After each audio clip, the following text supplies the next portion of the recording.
2024 సంవత్సరంలో ఆఖరి మాసమైన 12వ మాసం మొదటి తేదీ మొదటి ఆదివారం దినమైన ఉదయకాల సమయంలో జీవం కలిగిన దేవాది దేవుని స్థుతించడానికి, ఆరాధించడానికి, ఆయన పరిశుద్ధమైన పాత సన్నిధానంలో ఆయన మాటలు వినడానికి ఇప్పుడు వచ్చిన దేవుని అందరికీ కూడా వందనాలు. అందరికీ నూతన మాసపు శుభాకాంక్షలు కూడా తెలియజేసుకుంటున్నాను. సమయంలో చదువుకుందాం. పరిశుద్ధ గ్రంథంలో నుంచి 55వ అధ్యాయం యెషయా 13వ వాక్యం. యెషయా గ్రంథం 55వ అధ్యాయం 13వ వాక్యం. ముండ్ల చెట్లకు బదులుగా దేవదారు వృక్షములు మొలుచును, దురదగొండి చెట్లకు బదులుగా గొంజి వృక్షములు ఎదుగును. అది యెహోవాకు ఖ్యాతిగాను ఆయనకు కొట్టివేయబడని నిత్యమైన జ్ఞాపక సూచనగాను ఉండును. నా అతిశయము నీవే, నా ఆనందము నీవే, నా ఆరాధన నీవే, నా అతిశయము నీవే, నా ఆనందము నీవే.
చిన్న ప్రకటన. ఈ ఉపవాస ప్రార్థన కొడుకు వచ్చి ప్రార్థన చేసిన మీ అందరికీ నా హృదయపూర్వకమైన వందనాలు. పక్కా ఆయన మంచిగా ప్రార్థన చేశారు, చాలా సంతోషం ఉంది. హల్లెలూయా.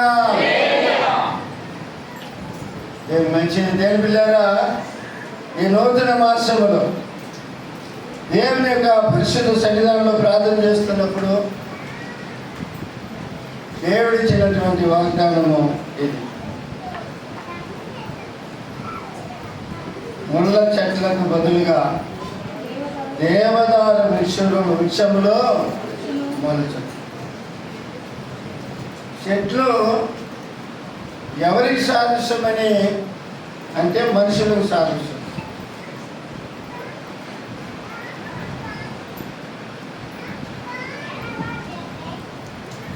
ఒక ఆయన యేసయ్య ముట్టి, నీకు ఎట్లా కనపడుతుందంటే మనుషులందరూ చెట్లులా కనపడుతున్నారన్న. అంటే చెట్లు దేనికి సాదృశ్యం అంటే మనుషులకు సాదృశ్యం. ఇక్కడ దేని వీళ్ళ 2 చెట్లు కనపడుతుంది. ఒక చెట్టు ఏం చెట్టు అంటే ముళ్ళ చెట్టు. మరొక చెట్టు పేరేమిటంటే దేవదారు వృక్షము. అది మొలుస్తుందని చెప్తున్నాను.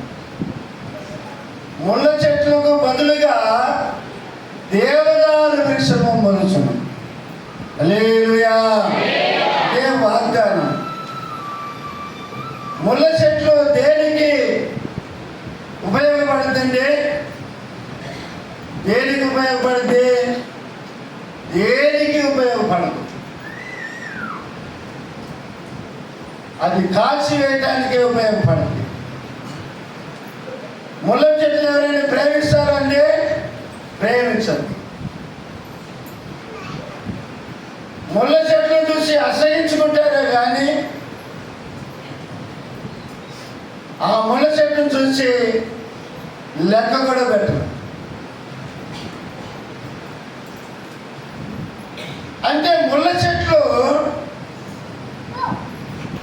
ఒక హీనమైనటువంటి చెట్టు, పనికిరానటువంటి చెట్టు, అర్హత లేనటువంటి చెట్టు, యోగ్యత లేనటువంటి చెట్టు, ఉపయోగం లేనటువంటి చెట్టుగా ఈ ముళ్ళ చెట్టు కనపడుతుంది నా ప్రేమైన వల్ల. హల్లెలూయా. హల్లెలూయా. అందుకని దేవుడు ఏమంటున్నాడంటే ముళ్ళ చెట్లకు బదులుగా నేను నిన్ను దేవదారు వృక్షములో మొలిచేటట్లుగా చేస్తాను. అంటే దేవదారు చెట్లకు ఎటువంటి పేరు వస్తుందో ఆ పేరును, ఆ ఖ్యాతిని నీకు ఇస్తాను. హల్లెలూయా. హల్లెలూయా. నాడు మనుషులు దేని వెళ్ళారా? ఈ ముళ్ళ చెట్టులాగా ధృవీకరించబడినటువంటి స్థితిలో, ఆదరణ లేనటువంటి స్థితిలో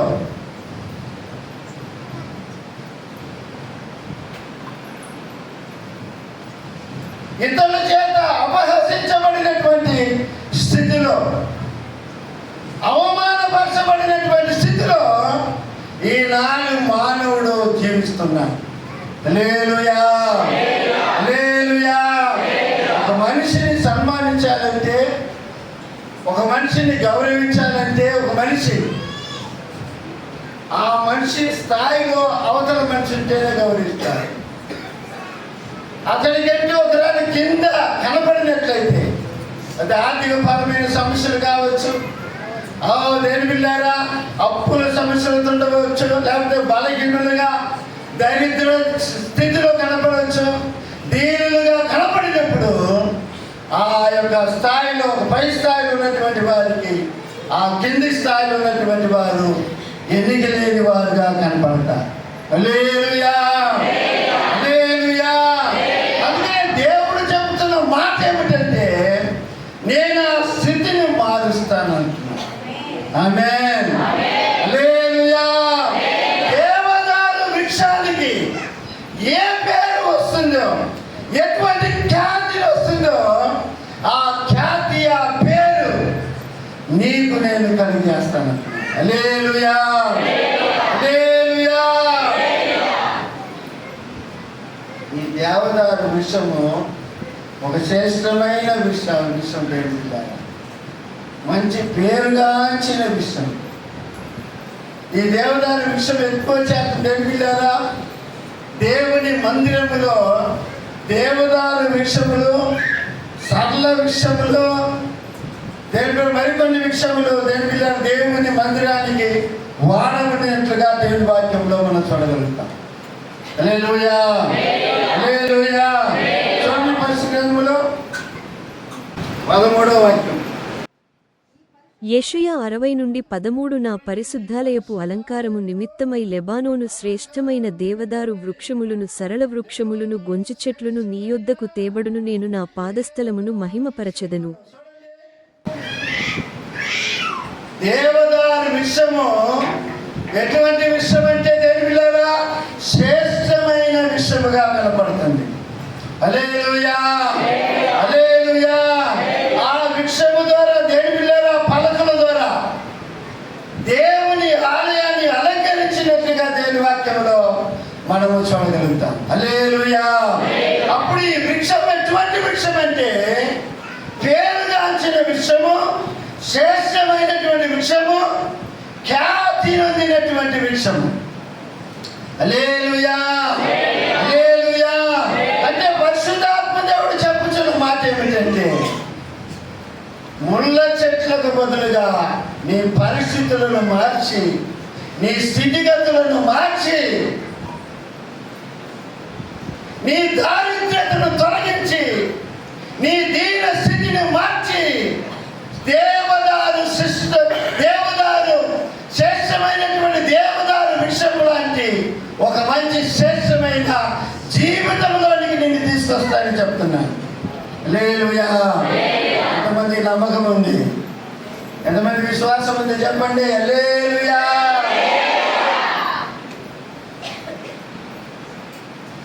కొంచెం సప్పంగా ఉంది, ఇది గట్టిగా చెప్పలేకపోతే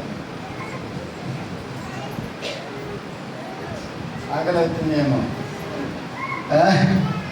ఏంటి?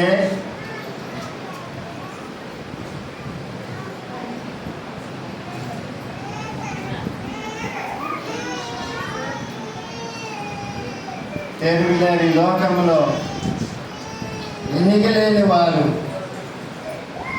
వారిలో ఒంటరి అయిన వాడు ఏమవుతాడని దేవుని వాక్యం బోధిస్తుంది. ఏమా ఏమా అది మనుషులకు అసాధ్యం కాదు, కానీ దేవునికి సాధ్యం. హల్లెలూయా. ఈ వాక్యం ఏమంటుంది? ముళ్ళ చెట్టు లాంటి నీ జీవితాన్ని, అవమానకరమైనటువంటి జీవితాన్ని నేను శ్రేష్టమైన దేవదారు విశ్వముల యొక్క స్థానంలోనికి, ఆ జీవితంలోనికి మారుస్తానని చెప్తున్నాను. ఎంతమంది నమ్మకం అండి? ఇప్పుడు చెప్పండి. విశ్వాసం ఉంచిన వాళ్ళు మాత్రం. హల్లెలూయా. శ్రేష్టమైన దేవదారు వృక్షములే దేవుడు మిమ్మల్ని మార్చునుగాక. మోడి వారి జీవితాలను ఆయన మధురముగా మార్చునుగాక. నీ పరిస్థితులు ఆయన మార్చునుగాక. నీ దారిద్ర్యం ఆయన తొలగించునుగాక.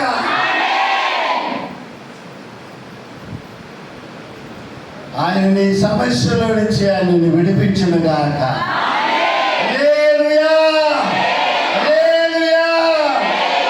ఎందుకు శ్రేష్టమైన దేవదారు వృక్షం అంటే దేవులారా, అది దేవుని ఆలయానికి వాడబడినట్లుగా దేవుని వాక్యంలో మనం చూడగలుగుతాం. చూడండి, రాజుల గ్రంథంలో, రాజుల గ్రంథం 6వ అధ్యాయము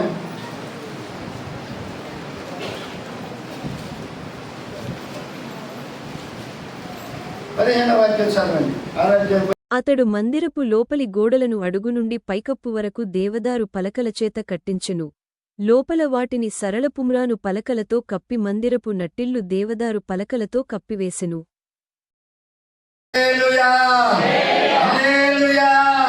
దేవుని ఆలయములో, ఆ పరిశుద్ధ మందిరములో దేని బిళ్ళారా, లోపలి భాగాన్ని దేని బిళ్ళారా దేవదారు పలకల చేత కట్టించినట్లుగా చూస్తున్నాం.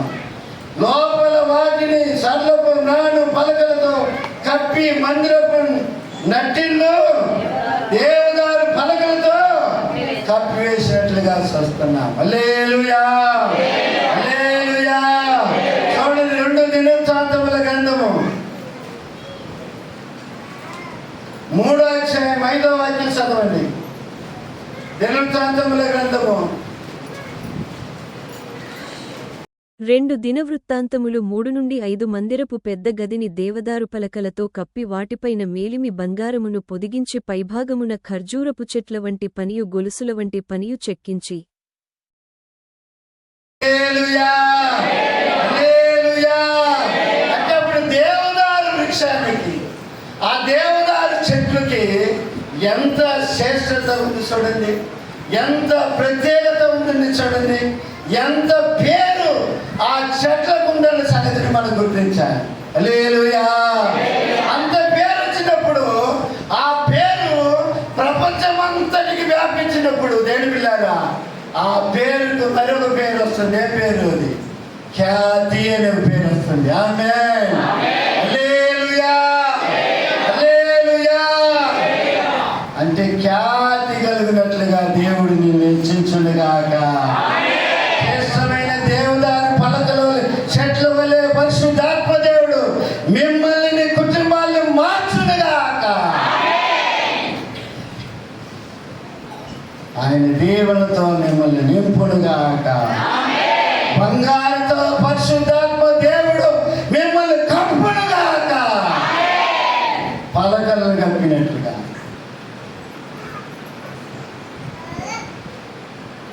హల్లెలూయా, హల్లెలూయా, హల్లెలూయా.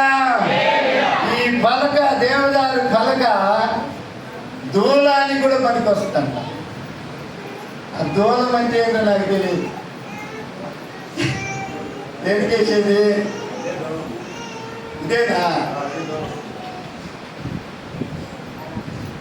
అంటే అనేకుల్ని భరించడానికి, అనేకులని ఆదుకోవటానికి దూలంలాగా నిన్ను నిలబెట్టిన గాక.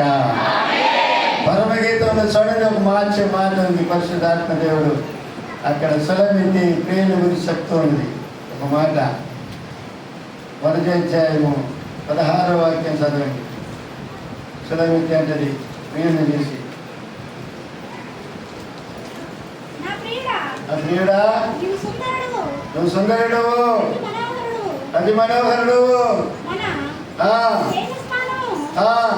పచ్చని చోటు మన మందిరముల దూలములో దేవదారు మానులు. ఆమేన్, హల్లెలూయా, హల్లెలూయా.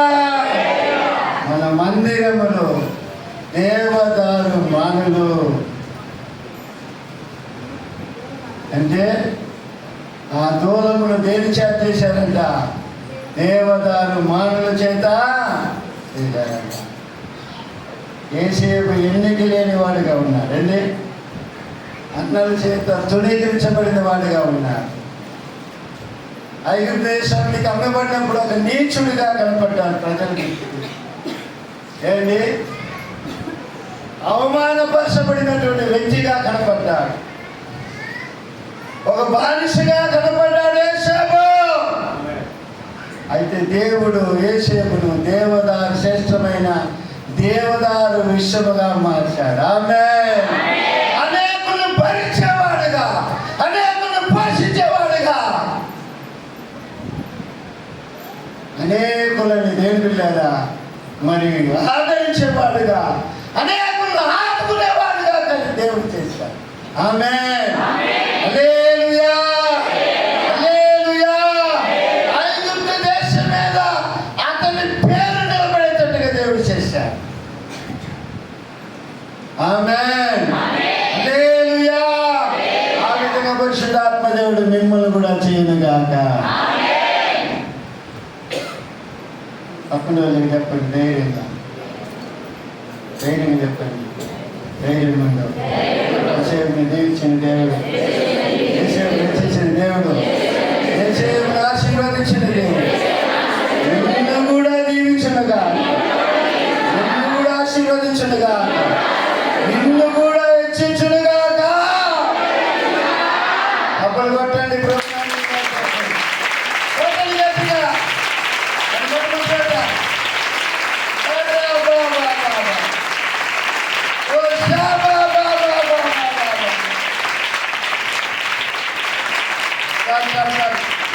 కాకలు అవుతున్నటువంటి చేతిలో తడిచిపోయింది. ఏంటి? యేసేపుని ఆశీర్వదించిన దేవుడు మిమ్మల్ని కూడా ఆశీర్వదించిన గాక. హల్లెలూయా. అప్పుడు యేసేపు ఎలా ఉన్నాడు? ముళ్ళ చెట్టులాగా ఉన్నాడు. ఏరా నన్ను చూస్తే ఎట్ట అనిపిస్తుంది? అబ్బంటుండు, నేను నీకు మంచిగా ఉండాలనా? మేము మీకు నమస్కారం చేసేనట్రా అన్నాడు. మేము నీకు నమస్కారం చేసామా అని అన్నదమ్ములు కాంపిస్తున్నారు. ఎక్కడ ఏమో అమ్మబడింది లేరా? ఒక తునీకరించబడినటువంటి వ్యక్తిగా, ఒక బానిసగా మరొక దేశానికి అమ్మబడినా దేవుడు యేసేపు యొక్క పరిస్థితులు మార్చాడు. ఆమేన్. హల్లెలూయా. యేసేపు యొక్క పరిస్థితులు మార్చిన దేవుడు మీ పరిస్థితులు కూడా మార్చునుగాక.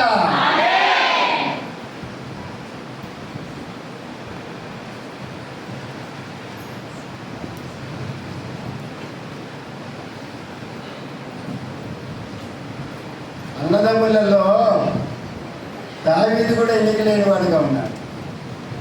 7 అన్నదమ్ములు సైన్యములు ఉంటే ఒక్కటి మాత్రం వాళ్ళ నాయన వాళ్ళు ఎక్కడికి పంపించండు? గొర్రెలు కాసేపు పంపించండు. ఎందుకు పంపించండు? వాడు పనికిరాడండి. ఏమో అర్థమవుతుందా? అర్థమైన వాళ్ళు బాగా చెప్పండి. హల్లెలూయా. ఈ సంవత్సరం నేను కొత్త పాట రాసిన 7 రోజుల లోపల.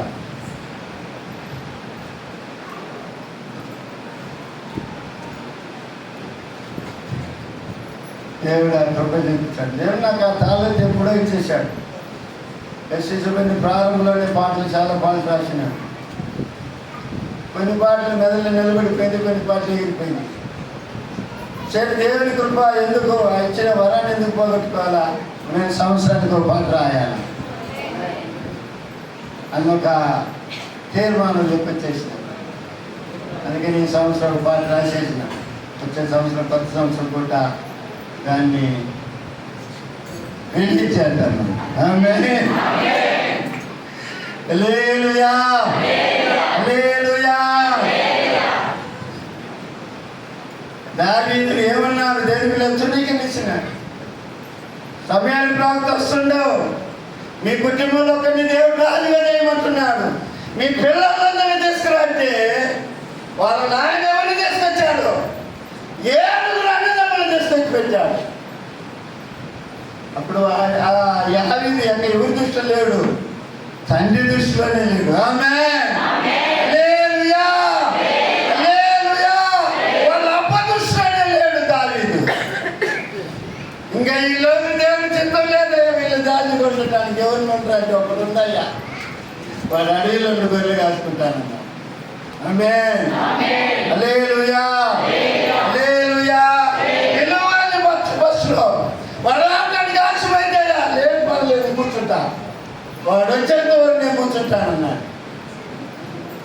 ఏమండి? తునీకరించబడిందావా? ఎన్నికలేని దానిగా కనపడుతున్నావా? అవమానపరచబడుతున్నావా? నిందను అనుభవిస్తున్నావా? నీ పరిస్థితులు బాగలేదా? దేవుడు మారుస్తాడు. ఆమేన్. హల్లెలూయా.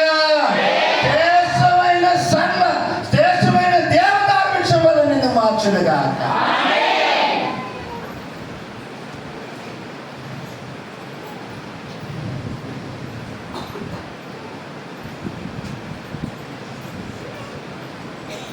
ఒకప్పుడు ఈ దావీదు ఒక యుద్ధానికి పోతాడు, యుద్ధం జరుగుతున్న స్థలానికి పోతాడు.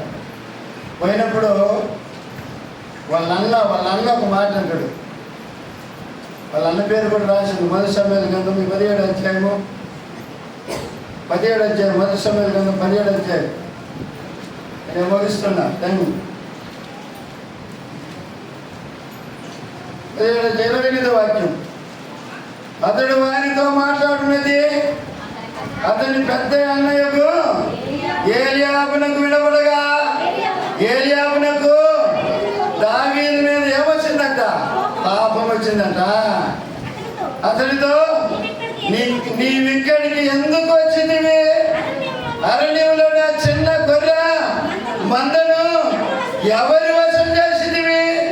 నీ గర్వం, నీ హృదయపు చెడుతనమును నాకు తెలుసురా. నీ సంగతి, నీ బుద్ధి మంచిది కాదని నాకు తెలుసురా. ఎందుకురా నీటికి రమ్మన్నది? నువ్వు ఎక్కడా గొర్రెల్లో పెట్టి ఎక్కడొచ్చినారా నువ్వు అని దావీదు నడుస్తున్నాడు. అయితే దేవుడు ఏం చేశాడు? ఆ తృణీకరించబడిన దావీదుని ఇశ్రాయేలు మీద దేవుని అధిపతిగా చేశాడు. ఆమేన్, హల్లెలూయా, హల్లెలూయా. దావీదుని అధిపతిగా చేసిన దేవుడు అధిపతులారా మిమ్మల్ని కూడా అధిపతులుగా చేయను కాక. అధిపతులారా నువ్వు మెసేజ్ చెప్పిన గుర్తుందా? ఎంతమంది గుర్తుంది? సగోరి మన ప్రార్థన, సగోరి శ్వాసని ప్రార్థనలో కూడా గుర్తేసింది. మేము అధిపతులం అయ్యాను. చెప్పండి, మన విశ్వాసం చెప్పండి, మీ గుర్తు పట్టుకోండి. నేను అధిపతిని.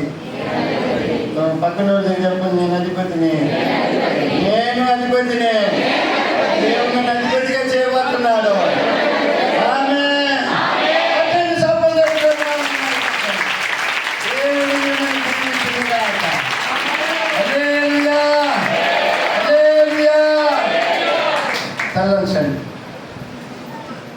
ప్రార్థన చేస్తాం.